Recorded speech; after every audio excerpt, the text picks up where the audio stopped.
Shalom bien-aimés, frères et sœurs, bienvenue encore une fois à la découverte de la parole, toujours dans la même vision de l'apôtre Paul, interpréter la parole de quatre manières, la révélation, la prophétie, la connaissance et ensuite la doctrine. Alors ce soir, nous allons parler d'un thème qui est ce que Dieu a caché à Daniel. Ce que Dieu a caché à Daniel. Je suis dans Daniel 9. Je commence à le verset. Je vais commencer par le verset 20. Je parlais encore, je priais, je confessais mon péché et le péché de mon peuple d'Israël. Et je présentais mes supplications à l'Éternel, mon Dieu, en faveur de la sainte montagne de mon Dieu. Le verset 21. Je parlais encore dans ma prière quand l'homme Gabriel, que j'avais vu précédemment dans une vision, s'approcha de moi d'un vol rapide au moment de l'offrande du soir.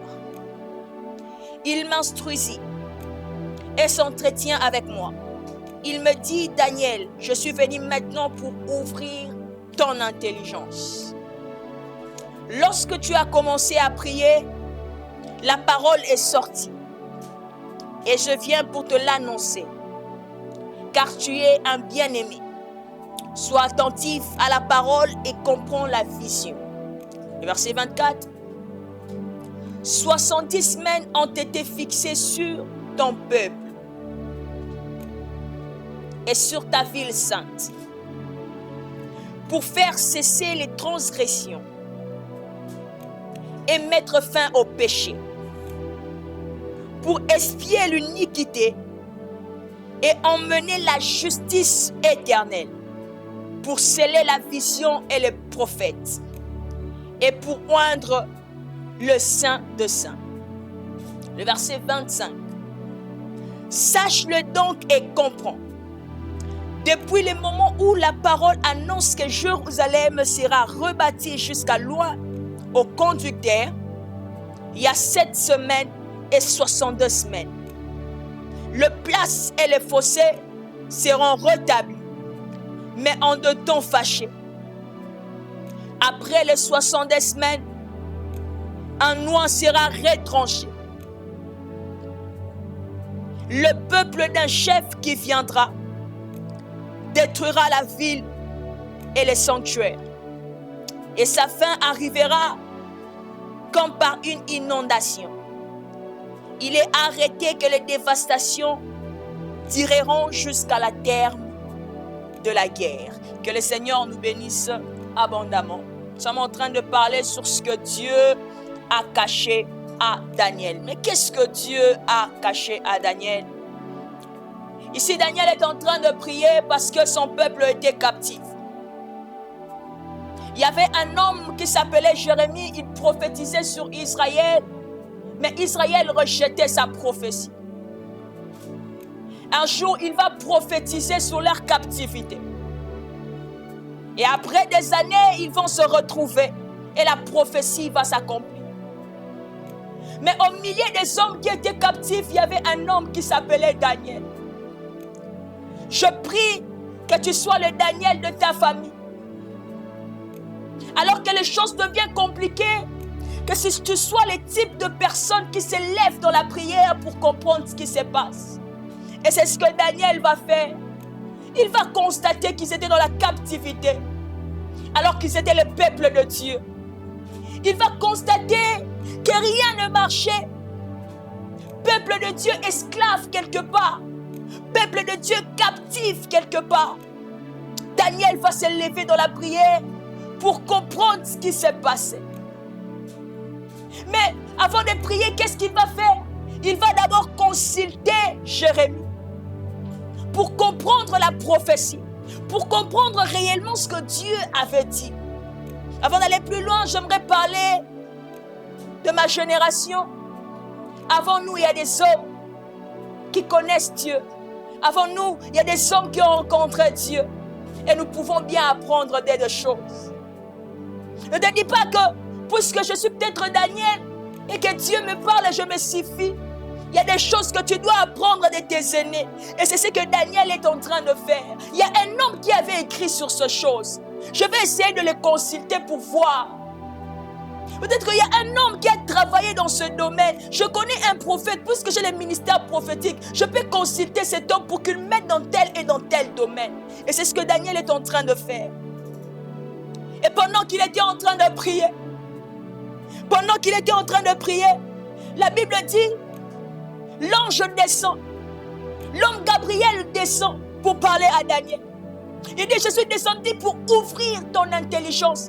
J'aimerais dire ceci, il y a des choses de Dieu pour comprendre, il faut que le Seigneur t'ouvre l'intelligence. Il y a des dimensions où le Seigneur doit encore t'ouvrir l'intelligence. Daniel avait des visions.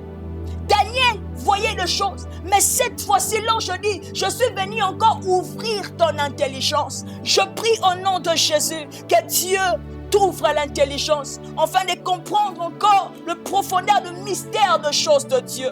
Ce que l'ange est en train de faire avec Daniel. Il dit, je suis venu pour ouvrir ton intelligence.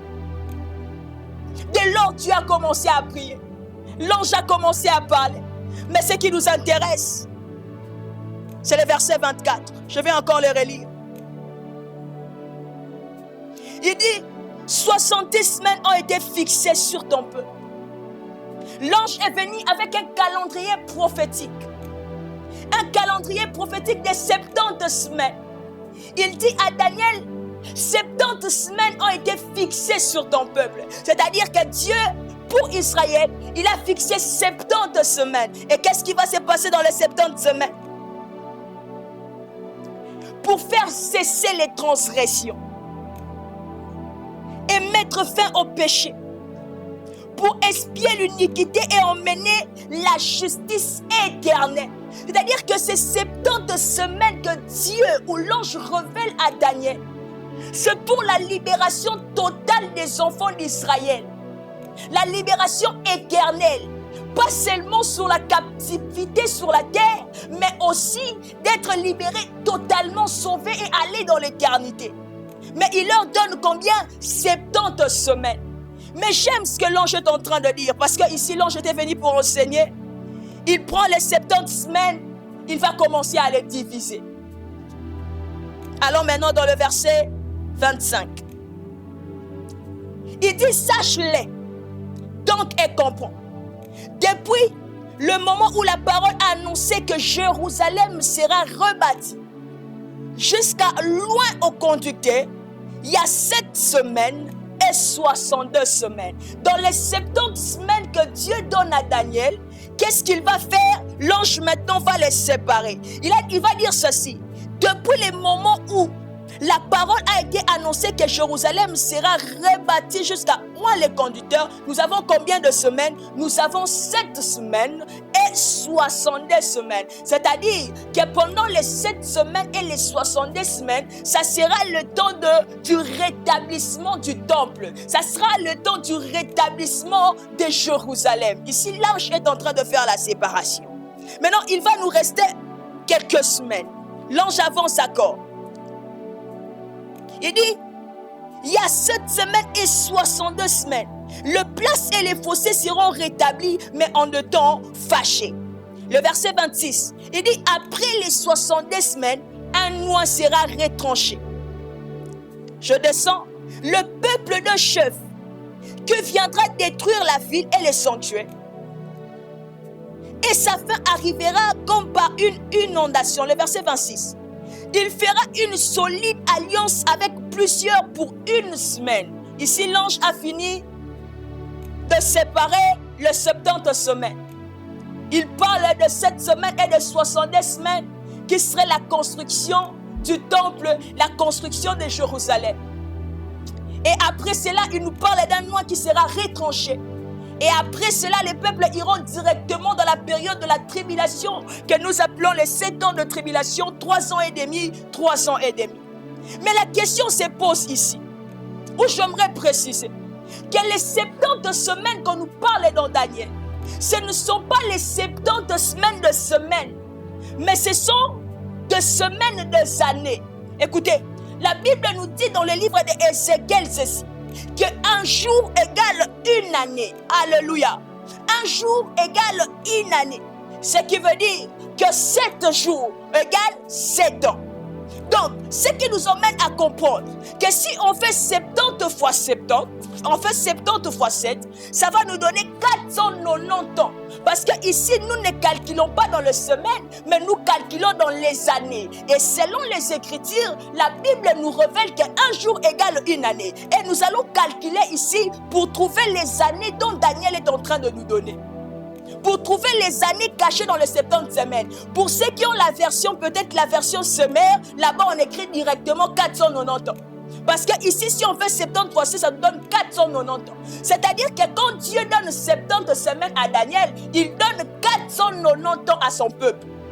Jusqu'à ce qu'Israël arrive à la libération totale. Où Dieu viendra régner avec Israël. On a parlé de la justice éternelle. Puisque c'est la prophétie. Dans la prophétie, nous avons hier, aujourd'hui et éternellement. Lorsqu'on parle de la construction du temple dans le temps fâché, qui est à la première semaine, la 7e semaine et le 62 semaines, ce temps-là est déjà passé. Ici, nous allons faire 7 fois 7, qui nous donne 49, qui est la première semaine de la construction. Et les 70 semaines, on va aussi le faire fois 7, qui va nous donner 434 ans. Donc, nous avons 49 ans et 434 ans où Israël serait en train de construire les temples, mais dans le temps fâché. Vous serez d'accord avec moi que pour la construction du temple, il y a eu beaucoup de batailles, il y a eu beaucoup de combats. Et même, il y a un qu'on appelle Zorobabel, où la Bible nous dit qui est une grande montagne devant Zorobabel, tu seras aplani. Pourquoi? Parce que le travail qu'il était en train de faire était tellement combattu. Voilà pourquoi on nous dit que ça sera construit, mais dans le temps fâché. Pendant 49 ans.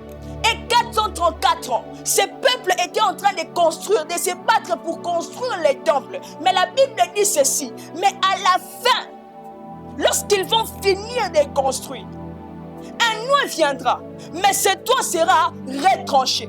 L'oint qui est retranché ici, dont nous parle le livre de Daniel, c'est le Seigneur Jésus-Christ. Alléluia. L'oint qui sera retranché ici, c'est le Seigneur Jésus-Christ. Nous avons vu la mort et la résurrection du Seigneur Jésus-Christ. Mais il y a une chose qui se passe. Lorsque Israël était en train de lire la prophétie, d'observer la prophétie, vous allez constater que les Juifs connaissaient la prophétie. Ils maîtrisaient la prophétie. Et voire même lorsque Jésus était sur la terre, les gens se posaient les questions. Est-ce que c'est toi le Messie qui devait venir? Rappelez-vous de la femme samaritaine. Parce que les Samaritains, ce sont aussi des Juifs, bien que séparés par la mort du roi. Mais ils étaient aussi des Juifs. Il va dire donc, c'est toi le Messie qu'on nous parle. C'est toi le Messie qui devait venir. C'est-à-dire que les Juifs maîtrisaient la prophétie. Les temps de la construction étaient passés. Le point est retranché. Mais bizarrement, il y a quelque chose qui ne s'accomplit pas dans la prophétie de Daniel. Voilà le pourquoi de mon thème. C'est que Dieu a caché à Daniel. Dieu a donné à Daniel le calendrier de comment je vais marcher avec mon peuple. Mais arrivé quelque part, il y a le temps de silence. Le roi est retranché, mais le silence est entré en Israël. À la place qu'il chute directement au temps de la tribulation, où l'Antichrist viendra. Dans le 3 ans et demi pour travailler. Mais bizarrement, le temps s'est arrêté. Mais pourquoi le temps s'est arrêté? Le temps s'est arrêté parce qu'il y a un temps que Dieu avait caché à Daniel. Et le temps que Dieu avait caché à Daniel, c'est le temps où nous sommes. Le temps de la grâce. Le temps de l'Église. Le temps des nations. On n'était pas mentionné dans la prophétie. Ce calendrier était donné pour Israël. Israël suivait la prophétie, mais dans la prophétie, Dieu avait caché un temps. Et ce temps, c'est le temps de la grâce. Vous serez d'accord avec moi que lorsque le Seigneur Jésus-Christ est arrivé à la croix de Golgotha, lorsqu'il va rendre l'âme, le soleil va se coucher. Le temps du soir va apparaître. Or, la Bible est en train de dire ceci dans le livre de Jérémie. Il a envoyé les prophètes le matin. Je me pose des questions. Mais comment ça Dieu a envoyé les prophètes le matin? C'est que tous les prophètes qui sont venus, ils sont venus le matin. Ce qui m'emmène à comprendre que le matin, c'est tout un temps. qui est le temps de la loi, et le soir c'est le temps de la grâce, où un peuple est en train d'entrer dans l'histoire, où un temps est en train de se créer. C'est comme Jacob, il va travailler pour Rachel, mais le soir, la nuit, Léa va entrer. C'est ça l'église de Dieu. On n'était pas dans les programmes de Dieu, on n'était pas plutôt dans les programmes de Daniel. Dieu a caché à Daniel qu'il y a un peuple qui viendra. Il y a un temps qui viendra. Et sera le temps de la grâce. Ces temps, vous ne les connaissez pas. Les Juifs ne les connaissent pas. Mais toi et moi, nous vivons ce temps qui est le temps de la grâce. Le temps qui nous a été donné à l'église. Ce que Dieu a caché à Daniel, c'est le temps où nous sommes. Dieu marchait avec eux. Dieu était avec Israël. Les prophètes ont prophétisé, mais ils ne connaissaient pas ce temps. Les prophètes ont prophétisé, Daniel voyait des visions, mais il ne connaissait pas ce temps. Ce temps est un temps surprenant pour Israël. On n'était pas dans les calendriers. Je prie et je déclare, les hommes ne t'ont pas programmé à la réussite, mais de la manière dont Dieu va les étonner lorsque tu vas réussir sera terrible. Les gens ne t'ont pas programmé en grandes choses, mais je vois Dieu en train de t'élever, de te positionner là où les hommes ne te voyaient pas. Israël ne nous voyait pas. Les nations pour Israël, nous étions des incirconcis, nous étions de païens, mais Dieu avait préparé un temps pour nous et c'est le temps que nous vivons maintenant. C'est le temps que nous vivons maintenant. Écoutez, j'aime un homme qui s'appelait Élie. Cet homme marchait avec Élisée. Il était temps de donner le manteau. Lorsqu'il monte, le manteau va descendre. Mais à la place que le manteau descende sur Élisée, le manteau va descendre sur la terre. Je dis gloire à Dieu. Car Esaïe, lorsqu'il nous parle de la terre, il nous parle de la terre comme étant la femme, comme étant épouse. Avant que le Christ ne vienne en Israël, ou que la grâce revienne en Israël, la grâce est descendue d'abord sur nous qui est la terre. Le salut est venu d'abord sur nous qui est la terre, bien qu'il reviendra, mais ce temps nous appartient, car nous sommes la terre. Nous avons reçu la grâce. C'est notre temps. Ce temps les surprend. Ce que Dieu a caché à Daniel, c'est le temps de la grâce. Le temps où nous vivons maintenant. J'aime quelqu'un qui chante et dit Biso to benga makite. To pona makite. Mengolu na yende salikati na biso. Est-ce que nous étions dans ce calendrier? Non. J'aime cette chanson qui dit Biso to benga makite. To pona makite. Alors que Daniel priait sur ces choses, il n'a même pas pensé aux nations. Il ne nous a même pas vus. Mais nous étions cachés dans le calendrier de Dieu. C'est un temps de silence pour eux. Mais c'est le temps de Dieu d'agir avec les nations. C'est un temps de silence pour eux. Nous n'étions pas dans le calendrier de Daniel. On n'était pas dans le programme. On n'était pas dans la prophétie. Mais bizarrement, lorsque loi est retranchée, les choses vont changer. Un peuple va entrer en action. Et aujourd'hui, pour eux, c'est le temps de silence. Mais pour nous, c'est le temps où Dieu est en train d'agir. Pour Israël, c'est le temps où Dieu s'est tu. Mais pour nous, c'est le temps où Dieu parle au travers du ministère. C'est le temps où Dieu agit. C'est le temps où Dieu se manifeste. C'est un peu comme Pierre. Pierre qui est en train de nier le Seigneur, c'est aussi l'image d'Israël. Lorsqu'il va nier le Seigneur va tourner sa face de l'autre côté. Aujourd'hui, Israël a nié le Seigneur et le Seigneur a tourné sa face de l'autre côté. Ce qui empêche que les choses se passent comme Daniel l'avait vu, c'est tout simplement parce qu'Israël avait rejeté le Seigneur. La Bible dit qu'il est venu chez le sien et le sien l'ont rejeté. Et puisque les cieux l'ont rejeté, il a tourné son regard vers nous. Aujourd'hui, la face de Dieu est à l'église.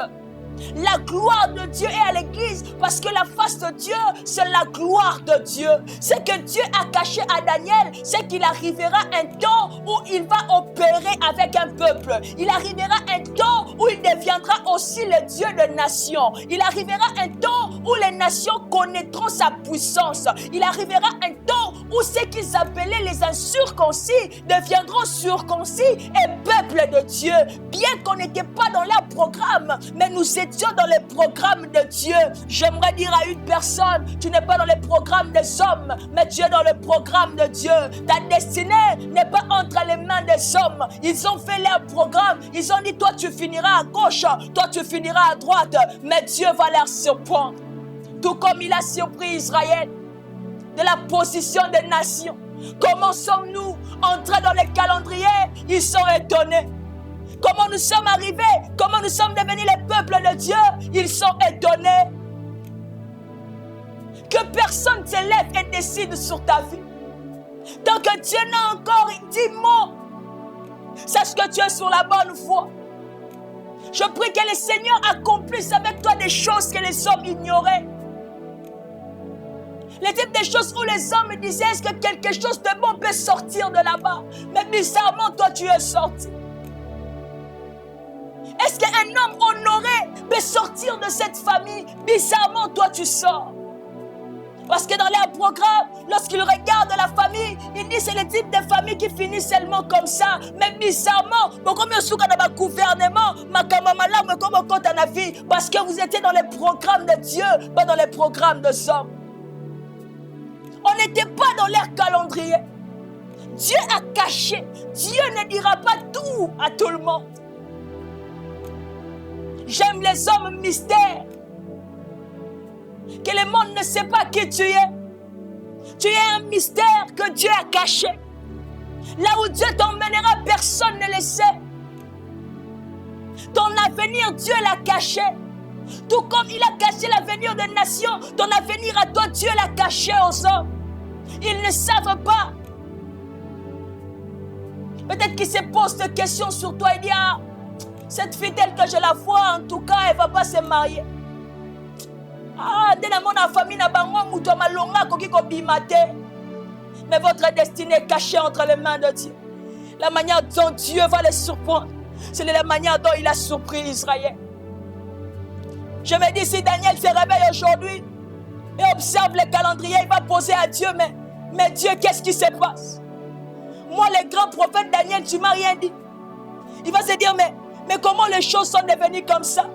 Les gens se poseront des questions et vont dire, mais comment nous sommes arrivés là? Comment cette sœur que je voyais seulement comme ça, comment elle est arrivée là?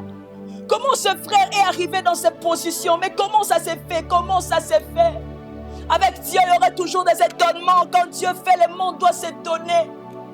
Israël est resté aujourd'hui dans l'étonnement. Calendrier Nzambe Kelemi. Pourquoi un peuple mort boye compte dans l'histoire? Calendrier Nzambe s'est fixé. Quand un beau peuple mort compte dans l'histoire. Yango tango azokota na ekuluzu azokufa molili ezokota po ntango moko ya sika ebanda Israël azokomprendre te. Ndete oyo epesameli biso le temps de l'étonnement. Ce que Dieu a caché à Daniel, c'est ce temps. Le temps où il va marcher avec un peuple tranché. Un peuple qui n'était pas connu. Considéré des incirconcis. Considéré des incirconcis. Ton avenir, personne ne le connaît. Ton demain, personne ne le connaît. Il n'y a que Dieu qui le connaît. Parfois, l'homme pense être sage pour mettre des points dans la vie des gens. Parfois, l'homme pense être le tout pour limiter les gens. Tel que je le vois au Kenemusikate. Tel que je le vois au Salelora Malongate. Donc, ce n'est pas Dieu qui l'a dit. Garde la foi. Parce qu'il se peut que dans le jour à venir, que Dieu surprenne le monde. Ce que tu seras, Dieu l'a caché. Et Dieu sait pourquoi il l'a caché. Lorsque Dieu agit, ça laisse des étonnements. Lorsque Dieu agit, l'homme est étonné. Aujourd'hui, Israël se pose des questions. Mais pourquoi ce temps de silence? Notre Dieu ne nous parle pas comme ça. Quand il dit la chose s'accomplit. Mais il y avait quelque chose que Dieu avait caché. Dieu n'avait pas tout révélé. Aujourd'hui, ils sont surpris. Ils attendent. Mais Dieu est avec nous. Dieu marche avec nous aujourd'hui. Dieu est dans les nations. Sa gloire est dans l'église. J'aimerais dire à une personne, Si tu cherches Dieu, ne pars pas en Israël. Si tu cherches Dieu, ne va pas acheter les sambala comme on le dit. Ne va pas marcher sur les eaux pour chercher la puissance, non. Aujourd'hui, la puissance de Dieu est dans les nations et dans l'église. Il y a un peuple qui règne avec Dieu maintenant. Si tu rencontres ce peuple, tu vivras des choses terribles. Parce qu'au travers de ce peuple qui est l'église, Dieu a formé des vaillants, des géants remplis de l'esprit pour impacter. Ça, Israël ne le connaissait pas.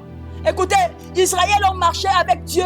Mais Dieu s'est manifesté seulement au travers des prophètes. Il ne touchait pas les peuples.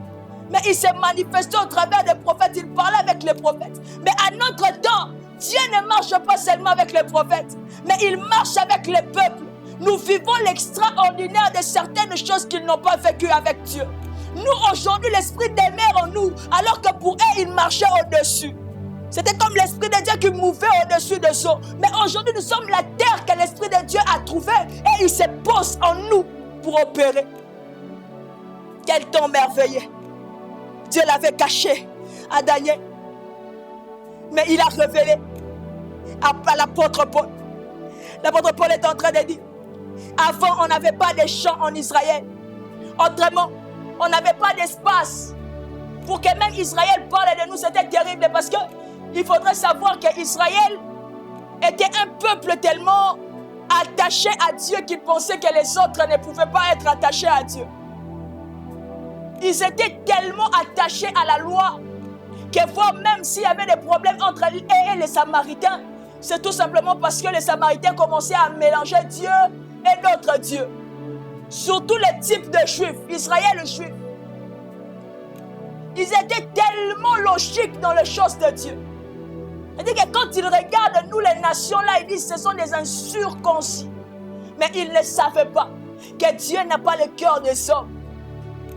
Lorsque vous lisez dans Jean 3,16, la Bible dit car Dieu a tant aimé le monde. La Bible ne dit pas car Dieu a tant aimé Israël, car Dieu a tant aimé le monde qu'il a donné son fils. C'était pour sauver le monde dans son entièreté. Mais Israël s'était approprié Dieu. Lorsque Dieu donne les calendriers, Daniel les donne au peuple. Chaque peuple avait ça dans sa pensée. C'est-à-dire qu'un Israélite sait que quand l'eau sera retranchée, directement nous allons entrer dans les 7 ans. Il y aurait la tribulation, ensuite on sera sauvé. Mais bizarrement, la croix va changer les choses. Bizarrement, la croix va faire entrer un peuple en action. Et c'est nous l'église de Dieu. J'avais dit au début que Jacob avait travaillé pour Rachel. Mais le Père qui est Dieu a encore Léa qui est nous l'église.